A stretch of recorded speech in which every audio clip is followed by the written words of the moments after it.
I was talking to my grandmother a couple of weeks ago, and she was sitting down in her home. She's 87 years old, and she's lived a long life, and as she was reflecting on the struggle that she had been through, she said, "Child, I've been through some things. I've been walking a long ways, and I've been through some things." And she was telling me about her struggle, and she was thinking about what is going on today in our world with our people. She said, it's hard that I see brothers and sisters dying, and I'm tired. And she said, "You know what?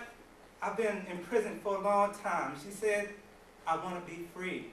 And she looked me in my eyes, and she said, "Do you want to be free?" I said, "Yeah, I want to be free." She said, "Well, you're going to have to fight for it, son, because it's not going to be given to you." She said that the struggle that we're facing is not one that's going to be easily overtaken, and you have to have strength. You have to have courage. And she epitomized that courage and strength.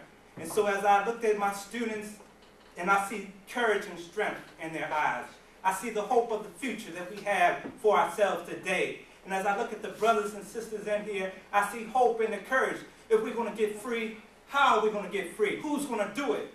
Well, first of all, we have to look in the mirror. We have to look at ourselves and ask us, what can we do? I saw for myself that my class had a struggle, and I said, we need to figure out what are the keys to liberation. We read Willie Lynch's letter, and we read how we have been enslaved, how we have been in prison. And I wanted them to think about, well, how do we get free? What are the keys to freedom? And that's what this project was all about. It was about freedom. I don't know about you, but do you want to be free? And that's what we have to ask ourselves. Well, how are we going to get free? We've been talking for a long time. In 1976, Chancellor Williams said, we are in a state of crisis. Well, it's 2006, and we are still in a state of crisis. So how do we get free? And this is what my students have presented to you today about freedom. I thank you for coming.